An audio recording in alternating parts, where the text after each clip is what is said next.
Shalom Coolers, apa kabar? Nggak terasa ya, sudah 1 minggu kita masuk di semester baru. Aku percaya kalau Tuhan yang terus memelihara kita, termasuk di tengah situasi yang mengkhawatirkan ini. Kiranya setiap kita tetap setia, berpegang hanya pada tuntunan Tuhan. Kita juga bersyukur kalau Tuhan memberikan kesempatan untuk kembali belajar akan kebenaran firman-Nya melalui Friday Service minggu ini, dengan tema Remain in God yang dibawakan oleh Sir Wilson. Sebelum itu, aku juga mengajak setiap Coolers untuk menyiapkan catatan dan alat tulisnya supaya bisa mencatat firman yang meneguhkan hati kita. Coolers, mari kita siapkan hati kita sebelum masuk ke ibadah dengan saat teduh. Saat teduh dimulai.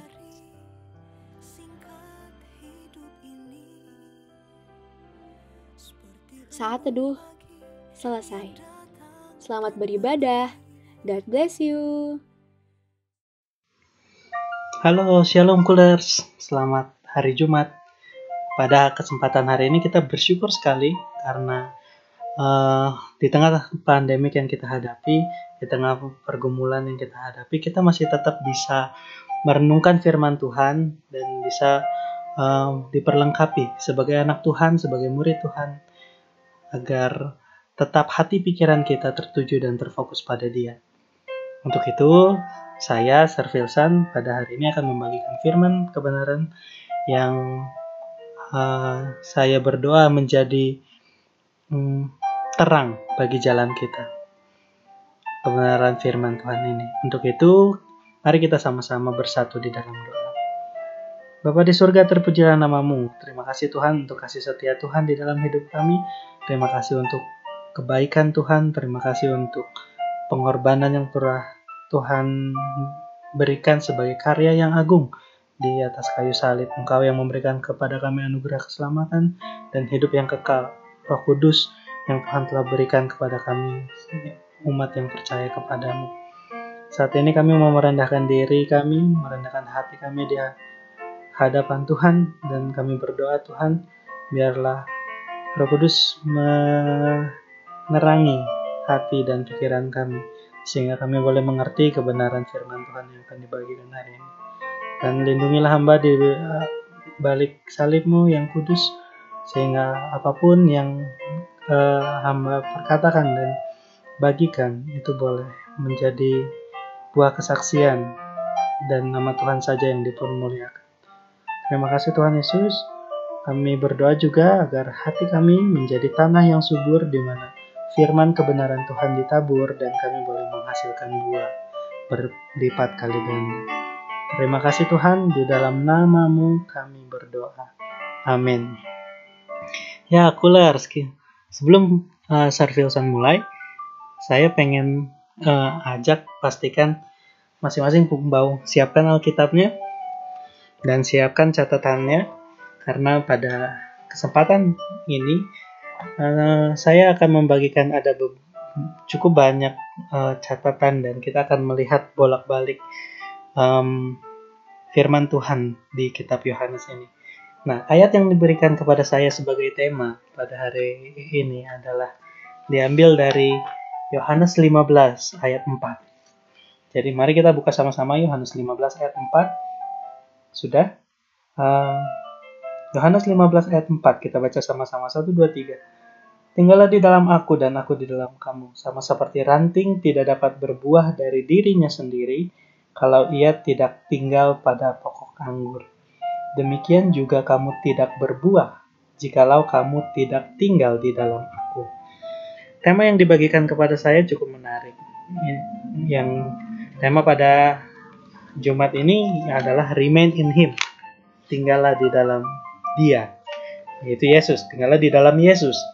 Yang mana tujuannya adalah agar kita sebagai anak Tuhan, Coolers, juga bisa tetap hidup setia, tetap tinggal di dalam Dia, melekat kepada Tuhan, yang adalah sumber kehidupan yang sejati. Nah, Yohanes 15 ayat 4 ini tentu kita perlu mengerti konteksnya. Dan Yohanes 4 ini adalah bagian dari satu perikop yang ditulis di Alkitab kita sebagai judulnya pokok anggur yang benar. Yohanes 15 ayat 1 sampai 8. Namun sebelum kita melanjutkan pembacaan kita dari Yohanes 15 ayat 1 sampai 8 ini, saya pengen mengajak kita ada pada konteks ini, bahwa pada Yohanes 15 ini merupakan bagian dari Yohanes 13 sampai 17 yang merupakan suatu kejadian yang begitu penting, karena kejadian ini adalah momen Yesus bersama murid-muridnya sebelum mereka pergi ke Taman Getsemani. Nah, kemudian sampai pada Yohanes 15, di beberapa pasal sebelumnya, kita melihat bagaimana beragam kesaksian Yohanes catat di dalam kitab ini yang berulang kali menceritakan keagungan Tuhan, tanda yang sudah Tuhan kerjakan di tengah-tengah bangsa Israel. Kemudian Yesus juga berulang kali bercerita bahwa Dia akan meninggalkan mereka. Tentu dalam perjalanan pelayanan murid-murid yang mengenal Yesus, ini satu hal yang mengejutkan mereka. Mereka tidak terbayang Yesus harus pergi ke tempat yang mana mereka nggak bisa ikut. Dan ini satu hal yang menunjukkan sampai Yohanes 15 ini itu bisa dalam konteks itu, yang menggambarkan sebenarnya walaupun Yesus berulang kali menyatakan bahwa mereka harus meninggalkan murid-murid dan akan ada Roh Kudus yang menjadi penolong, roh yang akan menyatakan kebenaran kepada mereka. Tapi Yesus juga di Yohanes 15 ini ingin menggambarkan hubungan yang Yesus inginkan antara Dia dengan murid-muridnya. Nah, jadi begitu di awal. Nah, mari kita baca sama-sama Yohanes 15 ayat 1 sampai 8. Saya akan pimpin dengan perlahan. Kita lihat dari ayat yang pertama. Yohanes 15 ayat 1. Akulah pokok anggur yang benar dan Bapakkulah pengusahanya. Setiap ranting padaku yang tidak berbuah dipotongnya dan setiap ranting yang berbuah dibersihkannya, supaya ia lebih banyak berbuah. Kamu memang sudah bersih karena firman yang telah kukatakan kepadamu. Tinggallah di dalam aku dan aku di dalam kamu. Sama seperti ranting tidak dapat berbuah pada dirinya sendiri, kalau ia tidak tinggal pada pokok anggur. Demikian juga kamu tidak berbuah jikalau kamu tidak tinggal di dalam aku. Akulah pokok anggur dan kamulah ranting-rantingnya. Barang siapa tinggal di dalam aku dan aku di dalam dia, ia berbuah banyak. Sebab di luar aku kamu tidak dapat berbuat apa-apa. Barang siapa tidak tinggal di dalam aku, ia dibuang keluar seperti ranting dan menjadi kering. Kemudian dikumpulkan orang dan dicampakkan ke dalam api lalu dibakar. Jikalau kamu tinggal di dalam aku dan firmanku tinggal di dalam kamu, mintalah apa saja yang kamu kehendaki dan kamu akan menerimanya. Dalam hal inilah Bapakku dipermuliakan, yaitu jika kamu berbuah banyak, dan dengan demikian kamu adalah murid-muridku. Demikianlah pembacaan dari perikop di Yohanes 15 ayat 1 sampai 8. Dan firman Tuhan berkata kepada kita yang berbahagia adalah yang mendengarkan firman Tuhan dan memeliharanya, melakukannya di dalam kehidupan sehari-hari. Terpujilah nama Tuhan. Nah, kita lihat dalam perikop ini ada 3 peran. Dimana satu ada akulah pokok anggur yang benar, yaitu Yesus, dan Bapakkulah Allah Bapa pengusahanya. Dan kemudian dilanjutkan di ayat yang kelima, akulah pokok anggur dan kamulah murid-murid adalah ranting-rantingnya. Ini cluenya. Barang siapa tinggal di dalam Yesus dan Yesus di dalam dia, ia berbuah banyak. Sebab di luar Yesus kamu tidak dapat berbuat apa-apa. Dan di ayat yang ke-7 dan 8 dinyatakan, jikalau kamu tinggal di dalam aku, jikalau kita tinggal di dalam Yesus dan firman-Nya tinggal di dalam kita, mintalah apa saja yang kita kehendaki dan kita akan menerimanya. Dalam hal inilah Bapakku dipermuliakan, yaitu jika kamu berbuah banyak dan dengan demikian kamu adalah murid-muridku. Jelas sekali bagaimana Yesus menunjukkan bahwa sebagai murid, kita diminta untuk berbuah. Hal ini ditekankan pada ayat yang ke-16. Kita lihat selanjutnya, Yohanes 15 ayat 16. Firman Tuhan berkata, bukan kamu yang memilih aku, tetapi akulah yang memilih kamu. Dan aku telah menetapkan kamu supaya kamu pergi dan menghasilkan buah. Dan buahmu itu tetap supaya apa yang kamu minta kepada Bapa dalam namaku diberikannya kepadamu. Inilah perkataan perintahku kepadamu, kasihilah seorang akan yang lain. Jelas firman Tuhan ini menunjukkan kepada kita bahwa bukan murid-murid yang memilih Yesus, tetapi Yesuslah yang memilih murid-murid. Sama seperti kita. Kita dipanggil untuk menjadi orang yang percaya, kita dipanggil sebagai anak-anak Tuhan, kita dipanggil sebagai muridnya, bukan karena kita memilih atau kita mencari. Kekristenan bukan bicara tentang agama, cara manusia mencari Tuhan, melainkan bagaimana cara Tuhan yang menyatakan dirinya kepada kita. Dan itu bukan tentang teori, tapi ada satu relasi yang nyata, relasi yang personal, yang pribadi di antara kita dengan Tuhan. Dan di sini dikatakan Tuhanlah, Yesuslah yang memilih kita dan menetapkan kita supaya kita pergi dan menghasilkan buah. Dan buah itu tetap. Bagi kita yang percaya dan telah menerima Yesus sebagai Tuhan dan Juru Selamatnya, kita pun dipanggil, diperlengkapi, dan diutus untuk menjadi muridnya, untuk menyatakan kasihnya, untuk menyaksikan kebaikannya, menyaksikan Injil, sehingga orang lain bisa melihat kasih Tuhan di dalam hidup kita. Kitab Fitial sebagai kitab yang terbuka, orang lain bisa lihat dan bisa melihat nama Tuhan dimuliakan melalui hidup kita. Itulah tujuan dari Yesus, boleh memilih dan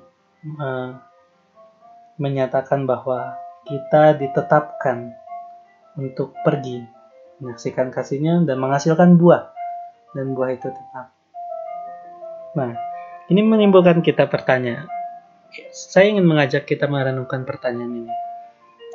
Coolers, kira-kira hidup yang berbuah di dalam Tuhan itu seperti apa sih? Hidup yang berbuah di dalam Tuhan itu seperti apa? Nah, itu mungkin bisa jadi diskusi yang menarik. Mungkin di bagian komen atau bisa sharing di antara kita. Hidup yang berbuah kayak gimana sih? Yang jam pelayanannya tinggi atau yang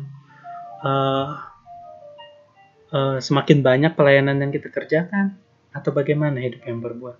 Mari kita sama-sama pelajari hidup yang berbuah menurut kitab Yohanes. Itu hidup yang seperti apa? Saya pengen ajak kita kembali ke bagian awal dari Yohanes. Yohanes yang kedua. Hidup yang berbuah seperti apa? Yang pertama kita lihat di pasal yang kedua. Ini ada cerita di mana Yesus mengubah air menjadi anggur. Kita melihat ada Ibu Yesus Maria yang peduli. Apakah hidup yang berbuah berarti hidup yang menunjukkan kepedulian akan masalah orang lain? Rasanya Yohanes juga sudah menunjukkan kepada kita. Sebelum pasal yang 15 ini, kita mari sama-sama lihat ya, ada beberapa bagian yang saya pengen ajak. Sungguh menarik kesaksian Yohanes akan Injil yang ditulis di kitabnya ini. Kita bisa lihat sama-sama mulai dari pasal yang kedua. Bagaimana Ibu Yesus Maria yang begitu peduli, menyatakan kepeduliannya ketika ada melihat suatu masalah, melihat suatu, dia bawa kepada Yesus. Masalah itu dia sampaikan kepada Yesus. Mengingatkan kita seperti kita bersyafaat bagi orang lain. Kita berdoa, menyatakan pergumulan orang lain kepada Yesus. Di pasal yang ketiga kita lihat tentang Nikodemus. Nikodemus itu satu percakapan yang membuat kita juga ingat bahwa dalam kita merayakan Paskah beberapa minggu yang lalu, itu ada satu ayat yang terus kita ingat di Yohanes 3 ayat 16, karena begitu besar kasih Allah akan dunia ini sehingga ia mengaruniakan anaknya yang tunggal supaya setiap kita yang percaya kepadanya tidak binasa melainkan beroleh hidup yang kekal. Ini dalam percakapan Yesus dengan Nikodemus. di mana Nikodemus memiliki buah percaya, dia percaya kepada Tuhan. Hal ini kita bisa lihat dari Yohanes yang ke-7, bagaimana dia dibela, Yesus dibela oleh Nikodemus di pas ayat yang ke-45 dan yang ke-52. Dan yang menarik, Nikodemus juga memiliki peran. Dia bersama dengan Yusuf dari Arimatea di pasal yang 19 ayat 38 sampai 42. Dia dengan segera mengumpulkan rempah-rempah untuk membalur mayat Yesus sebelum hari Sabat. Jadi satu kepedulian yang menunjukkan bahwa Nikodemus mengikuti dan ada bersama-sama dengan Yesus. Dia melihat, dia percaya. Kemudian hidup yang berbuah bisa kita lihat juga di pasal yang keempat. Bagaimana seorang perempuan Samaria yang berdialog dengan Yesus. Dia kagum dan dia perjumpaan itu begitu berkesan bagi perempuan itu, dan perempuan itu bersaksi, menyaksikan itu ke banyak orang dan membawa orang berjumpa kepada Yesus. Ada buah kesaksian yang membawa orang berjumpa dengan Yesus. Selanjutnya ada buah kesembuhan juga di pasal yang keempat bagi anak pegawai istana, bagi orang yang menunggu kesembuhan di kolam Bethesda. Ada kepedulian yang Yesus lihat, ada belas kasihan, ada kemurahan hatinya, melihat pergumulan yang dihadapi anak pegawai istana dan orang yang di kolam Bethesda ini. Dan ada buah kesembuhan di sana. Nah, kemudian di pasal yang ke-6 kita juga bisa lihat Yesus peduli sama kebutuhan orang banyak. Dia memberi makan 5.000 orang, laki-laki.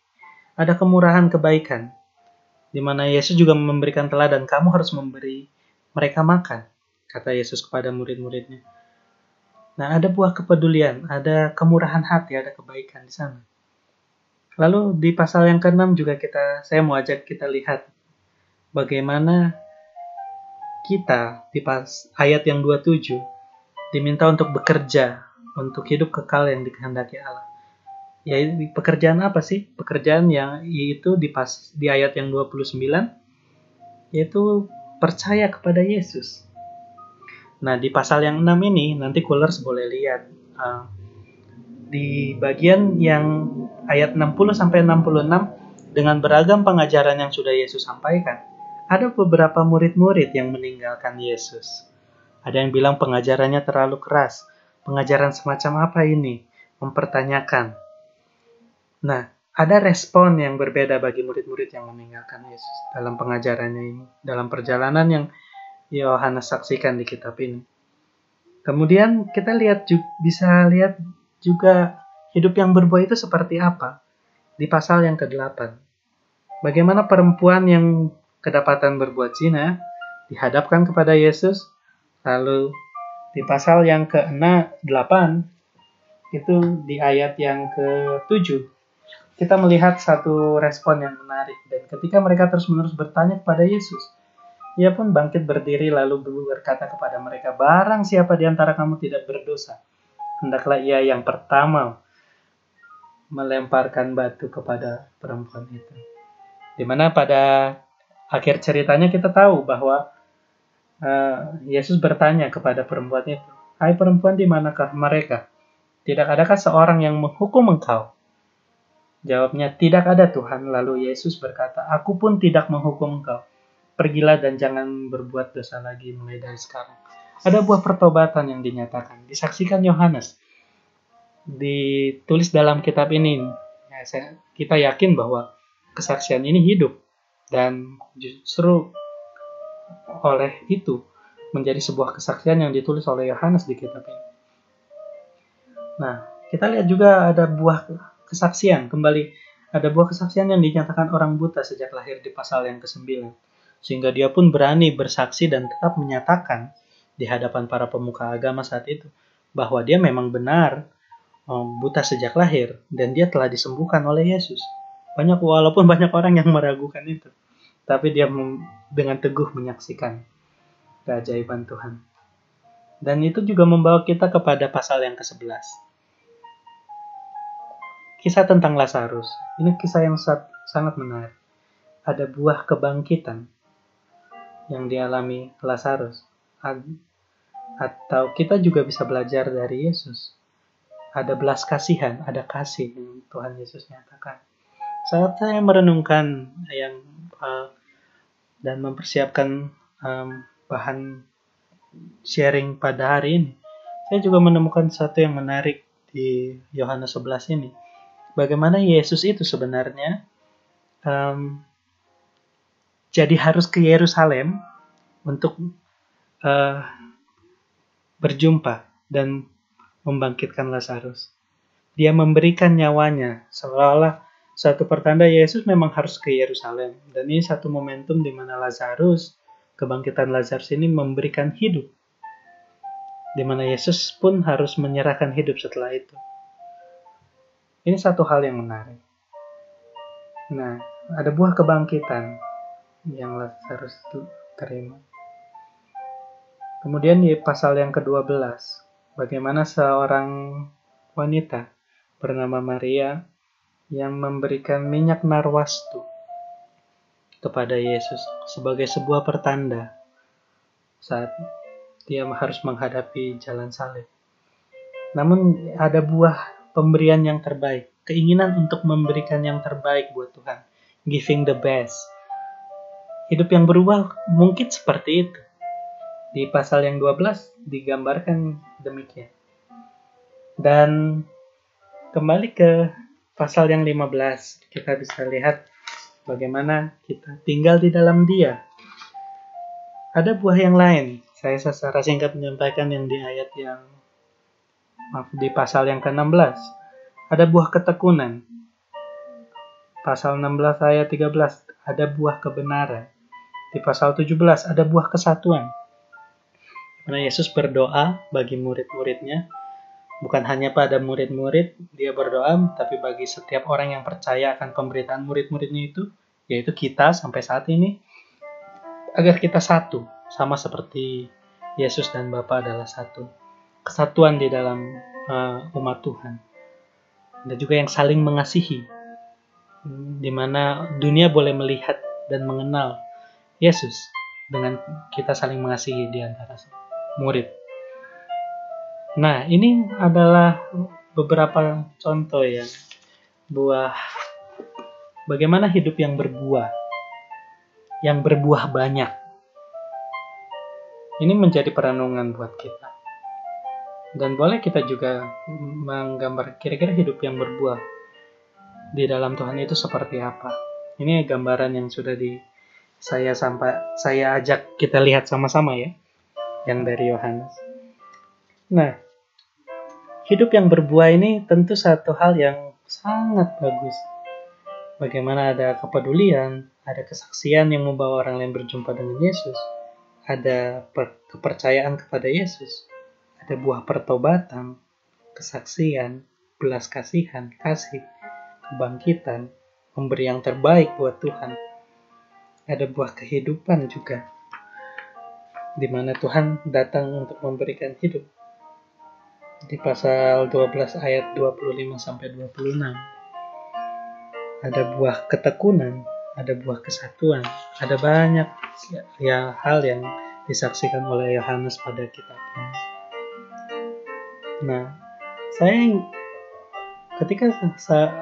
bukankah buah ini menunjukkan bahwa kita adalah murid-muridnya? Sama seperti yang tadi Yohanes 15 ayat 8 bilang. Nah, bagaimana caranya kita berbuah? Kita bisa kembali lagi pada perikop yang tadi, ayat pasal 15. Kita berbuah itu bukan dengan usaha sendiri, tapi dengan tinggal di dalam Tuhan. Tinggal di dalam kebenaran firman. Maka buah adalah konsekuensinya. Itu bukan tujuan utama kita sebagai anak-anak Tuhan. Tujuan kita adalah untuk hidup di dalam Dia, tinggal di dalam Dia. Dan sebagai konsekuensinya, dengan hidup di dalam Dia kita berbuah banyak dan orang bisa melihat dan menikmatinya. Tapi itu bukan tujuan, tapi itu adalah konsekuensi. Tujuan yang menjadi fokus kita adalah kita tetap tinggal di dalam Dia. Kita tetap tinggal di dalam firman-Nya. Ini membawa saya pada dua pertanyaan yang perlu kita renungkan, Kulers. Yang pertama adalah apa yang menghambat kita untuk hidup di dalam Tuhan? Apa yang menghambat kita untuk hidup di dalam firman-Nya? Atau apa yang menghambat kita untuk hidup berbuah? Ada yang mau jawab di komen? Dan yang pertanyaan kedua adalah apa yang mendorong atau memotivasi kita? Apa yang memotivasi kita untuk tetap tinggal di dalam Dia? Dua pertanyaan ini menjadi perenungan yang saya ajak kita sama-sama pikirkan. Dalam perenungan saya, apa yang menghambat kita untuk berbuah, apa yang menghambat kita untuk hidup di dalam Tuhan dan firman-Nya, tidak lepas dari dosa. Dosa yang membuat kita mendefinisikan sendiri apa yang benar dan jahat. Bukan dengan standar Tuhan, tapi dengan standar kita sendiri. Atau dosa yang membuat kita hidup di dalam ketidakbenaran, mempertanyakan firman, tidak percaya sama firman Tuhan, atau hidup dalam kebohongan. Sehingga mungkin dalam pemikiran kita berpikir, masa sih orang seperti saya itu dipakai oleh Tuhan? Masa sih? Apa iya dosa-dosa saya diampuni? Apa iya dosa saya semuanya yang begitu besar itu diampuni oleh Tuhan? Padahal kebenaran firman Tuhan sudah jelas dinyatakan di dalam Alkitab. Dan itu yang boleh menjadi dasar yang teguh bagi kehidupan kita. Nah, kita juga boleh menyadari bahwa begitu lemahnya kita. Daging ini lemah, roh memang penurut, tapi daging lemah. Kita ingin berbuat sesuatu tapi yang baik, tapi daging ini malah melakukan kebalikannya. Berarti ada hal yang harus dilatih, ada hal yang harus terus dibarui setiap hari dengan kebenaran firman Tuhan. Dengan pertolongan dari Roh Kudus yang menginsyafkan kita, yang mengingatkan kita akan kesalahan kita, yang mengingatkan kita akan kebenaran, yang membawa kita untuk tetap setia kepada Tuhan. Apa yang mendorong kita untuk tetap di dalam Tuhan? Saya percaya satu itu adalah pekerjaan Roh Kudus.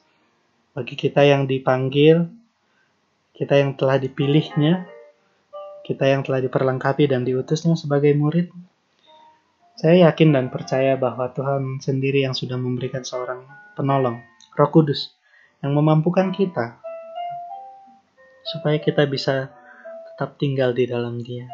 Itu pekerjaan Roh Kudus.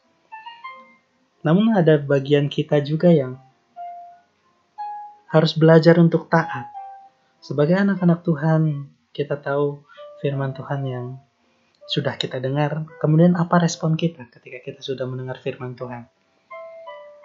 Saya selalu ingat pada bagian terakhir dari khotbah di bukit, di mana semua orang sudah mendengarkan firman Tuhan dan Yesus berkata, ada dua kisah. Orang membangun rumah. Ada yang menaruh dasarnya di dasar pasir yang mudah goyah, atau dasar yang teguh di atas batu. Perbedaannya apa? Semua sama-sama mendengar firman Tuhan. Tapi yang melakukannya itu seperti membangun dasar kehidupan yang teguh. Tapi yang mengabaikannya, tidak melakukannya, dia memiliki dasar hidup yang goyah. Ketika kita mendengar kebenaran firman Tuhan, ketika kita mempelajari kebenaran firman Tuhan, apa respon kita? Maukah kita menjadi pelaku firman? Maukah kita melatih diri kita untuk menyatakan kasih, untuk tetap tinggal di dalam Dia, untuk tetap melakukan firman Tuhan, untuk memberikan pengampunan, untuk tetap berbelas kasihan bagi orang lain, sama seperti Yesus yang menjadi teladan sempurna dalam perjalanan hidup kita. Nah, ini satu hal yang ingin saya bagikan. Maukah kita tetap tinggal di dalam Dia, Kulers? Maukah kita sebagai anak-anak Tuhan tetap tinggal di dalam Dia? Ada banyak hal yang bisa kita renungkan di masa-masa sekarang ini, di mana kita ada di rumah aja. Ini juga bisa menunjukkan apa yang jadi prioritas hidup kita, atau apa yang kita cari di dunia ini.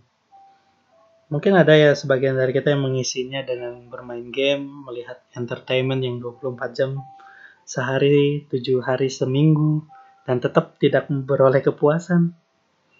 Dunia ini kan sedang sibuk menyibukkan kita agar kita lupa untuk mencari wajah Tuhan. Dunia ini juga bisa menawarkan beragam hal yang membuat kita jauh dari Tuhan. Dunia ini mendefinisikan banyak hal tentang kita, tentang hal-hal yang palsu, kasih yang palsu, sukacita yang palsu, damai yang palsu yang bisa ditawarkan dunia. Dan tapi kita tidak akan temukan yang sejati di luar Tuhan Yesus. Sama seperti ketika kita mau melakukan sesuatu, ketika kita mau hidup berdampak bagi orang lain, mau hidup berbuah. Firman pada hari ini mengingatkan kita bahwa kalau di luar aku kamu nggak bisa berbuat apa-apa. Ketika kita di dalam Tuhan, kita bisa berbuah banyak. Nah, di tengah masa ini mari kita merenungkan. Pada firman ini menyapa kita untuk merenungkan perjalanan iman kita, perjalanan kita sebagai anak-anak Tuhan. Maukah kita tetap setia kepada Dia? Maukah kita tetap tinggal di dalam kebenaran firman?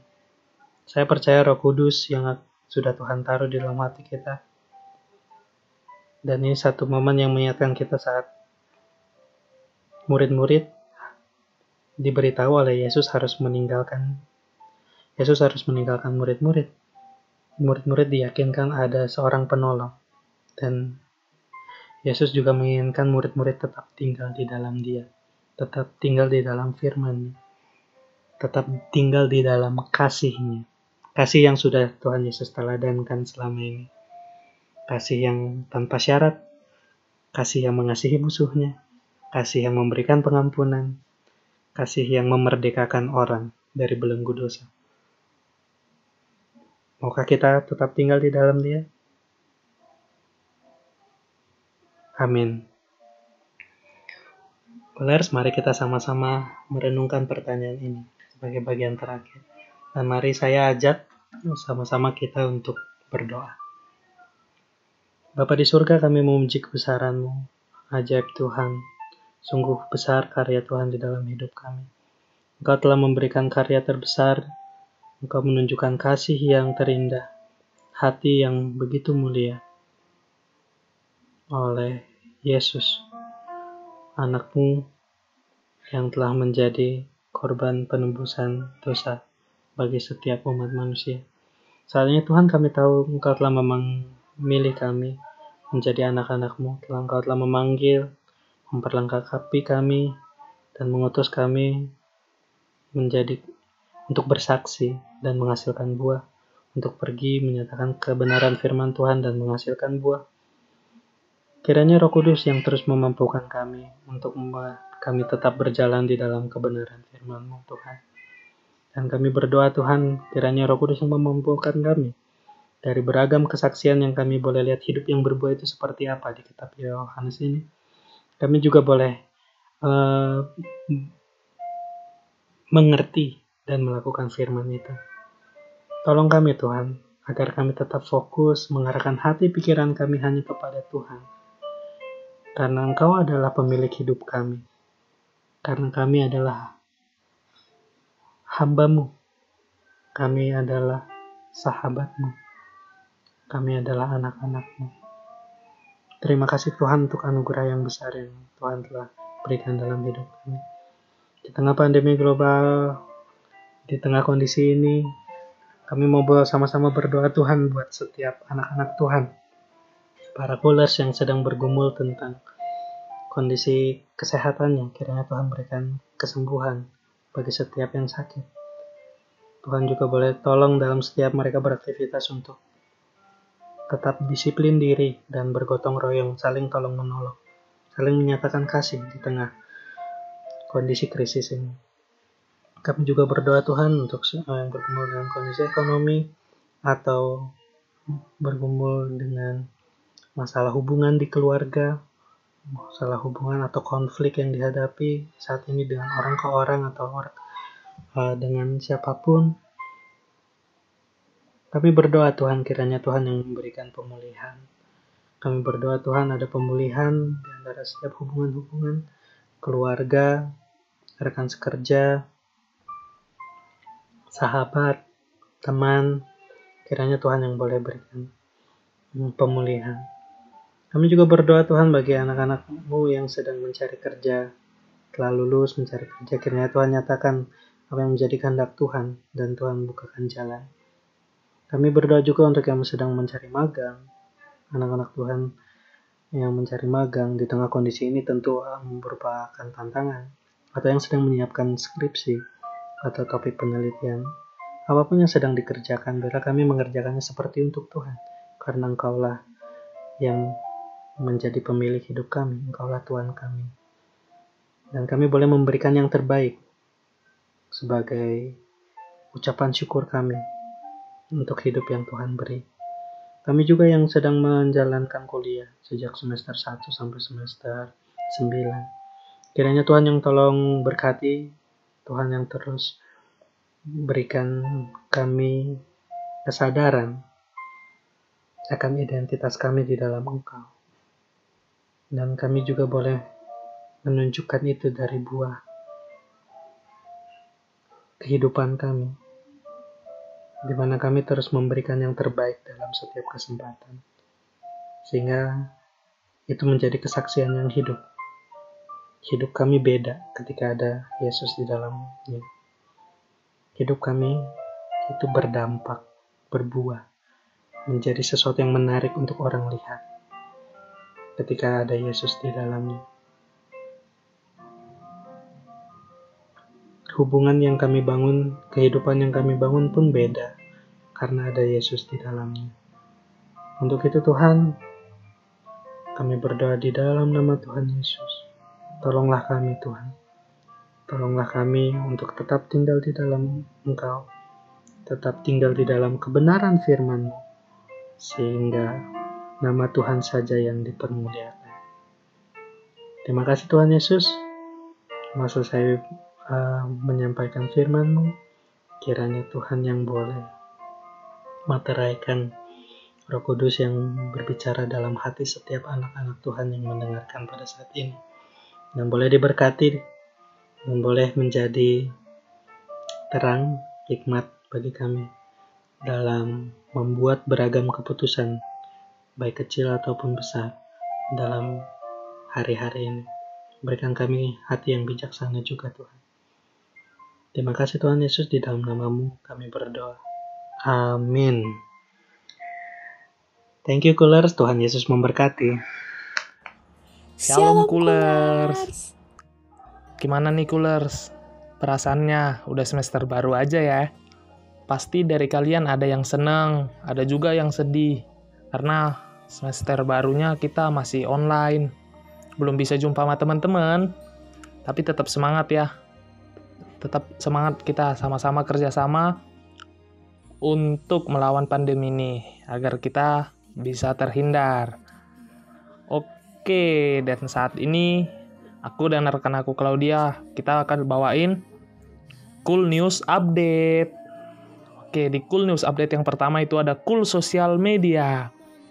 Jadi di Cool Social Media kita seperti biasa, itu yang pertama ada Line. Jadi kalian bisa add Line Cool itu di @syb8539x. Dan juga kita ada Instagram, itu di @coolpressunif_official. Terus kita juga ada Facebook di coolpressunif, dan kita juga ada di YouTube dong. Itu untuk semua video-video kita, fraser online kita yang sekarang ini, itu di coolpressunif official. Oke, jadi bagi kalian semua, kalian harus add ya, kalian harus follow, kalian harus subscribe juga dong, like dan di komen juga, dan di share juga agar banyak yang makin terberkati melalui video-video kita. Berhubung ibadah kita melalui online, maka bagi Coolers yang berkenan untuk memberikan persembahan bisa secara online melalui OVO dengan nomor 0823 70255666 atas nama Cool Press Univ, atau bisa ditabung masing-masing dan diserahkan pada saat pertemuan ibadah secara langsung. Teman-teman, mari kita sama-sama berkomitmen untuk memberi yang terbaik kepada Tuhan. Oke, di berikutnya kita ada Komsel. Gimana nih anak-anak Komsel? Gimana perkembangan dari Komsel kalian? Pasti udah ada dong ya yang Komsel online-nya. Tetap semangat ya bagi kalian, walaupun udah rindu banget nih, udah mau Komsel bareng lagi. Walaupun online, tetap kita masih bersemangat untuk Komsel ya. Oh ya guys, jadi kita kan kemarin ada pre-box. Jadi pre-boxnya tetap kita jalanin ya walaupun secara online. Jadi kalian kalau ada hal sesuatu yang minta didoain, boleh kalian pre-box ya nantinya. Dan pre-boxnya bakalan disounding lagi ya.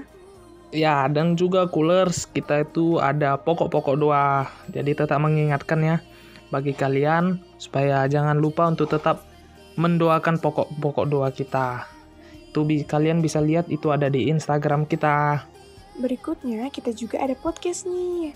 Di podcast ini kalian bakal dengerin sharing firman Tuhan dari CP and CP kita.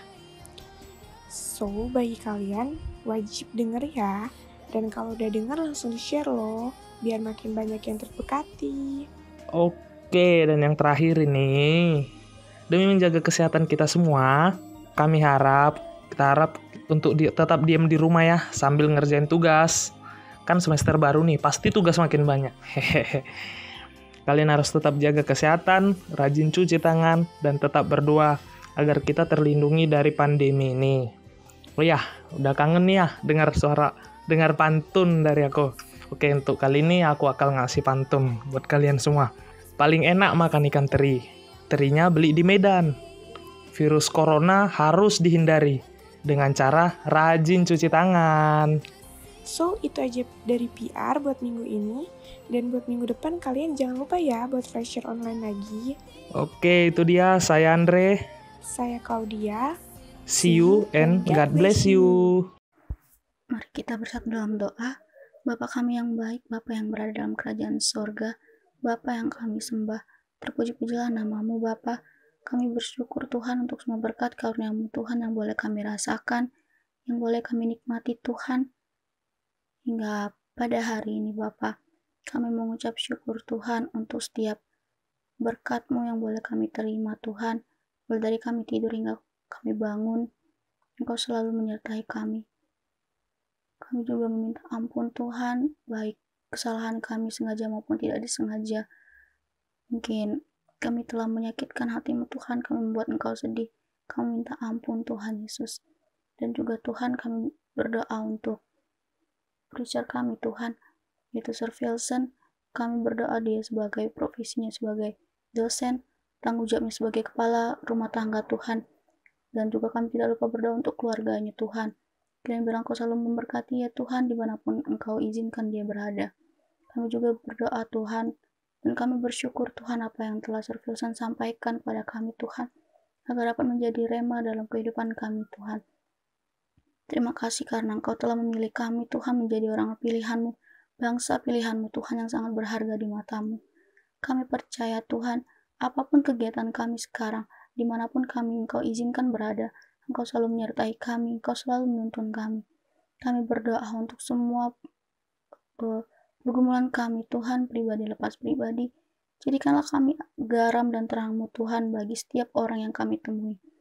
Kami ingin menjadi saluran berkat-Mu dan saksi bagi saudara-saudara kami, sehingga mereka juga dapat merasakan kasih-Mu, Tuhan, yang boleh kami terima juga. Dan lebih banyak lagi orang yang mengenal Engkau, percaya, serta tinggal di dalam-Mu.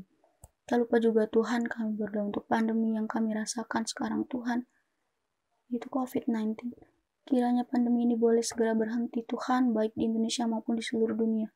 Karena kami rindu Tuhan, agar pandemi ini segera berakhir, hingga kami Coolers bisa saling berkumpul, bersama-sama kembali, dan menceritakan setiap kebaikan-Mu Tuhan, yang kami rasakan selama karantina ini. Kami juga berdoa Tuhan untuk garda terdepan Tuhan yang telah Engkau percayakan, yaitu pemerintah kami Tuhan, dari presiden, wakil presiden, beserta jajarannya. Kiranya Tuhan Kau selalu beri mereka kebijaksanaan, hati yang takut akan Kau Tuhan dalam memimpin bangsa ini. Kami juga berdoa untuk tenaga medis beserta semua volunteer Tuhan, agar diberi kesehatan, kekuatan, dan sukacita untuk melayani setiap pasien COVID-19 dengan tulus Tuhan Yesus. Kami juga tidak lupa berdoa untuk setiap pasien COVID-19 Tuhan yang boleh diberikan kekuatan, semangat, serta sukacita Tuhan dalam menjalani semua isolasinya. Masa isolasi mereka Tuhan Yesus, sehingga mereka dapat sembuh dan kembali bersama-sama dengan keluarga mereka. Berdoa juga Tuhan untuk setiap perekonomian dunia, terkhususnya Indonesia Tuhan, agar tetap stabil dan kiranya Engkau selalu cukupkan Tuhan Yesus. Karena kami percaya Tuhan, lewat semua kejadian ini Tuhan, setiap pandemi ini, kami percaya ada rencana-Mu yang indah Tuhan yang telah Engkau siapkan bagi kami pribadi, bagi bangsa kami Indonesia, dan bagi dunia ini Tuhan Yesus. Terima kasih Bapa, terima kasih Yesus. Inilah doa kami Tuhan, inilah harapan kami Bapa, yang hanya kami bisa sandarkan kepada Engkau Bapa, yang kami perhalaskan hanya dalam nama-Mu. Terima kasih Tuhan, terima kasih Yesus, terima kasih Roh Kudus. Kami serahkan semuanya dalam tangan-Mu. Kami berserah Tuhan, dan kami ingin belajar lebih lagi percaya, karena mujizat Engkau masih ada Tuhan bagi setiap kami. Terima kasih Tuhan, terima kasih. Kami peraskan doa kami hanya dalam nama-Mu, Tuhan Yesus Kristus, yang telah mengajarkan kami doa Bapa kami. Bapa kami yang di surga, dikuduskanlah nama-Mu, datanglah kerajaan-Mu, jadilah kehendak-Mu di bumi seperti di surga. Berikanlah kami pada hari ini makanan kami yang secukupnya, dan ampunilah kami atas kesalahan kami, seperti kami juga mengampuni orang yang bersalah kepada kami. Dan janganlah membawa kami dalam pencobaan, tapi lepaskanlah kami daripada yang jahat, karena Engkau yang punya kerajaan, dan kuasa, dan kemuliaan sampai selama-lamanya. Amin.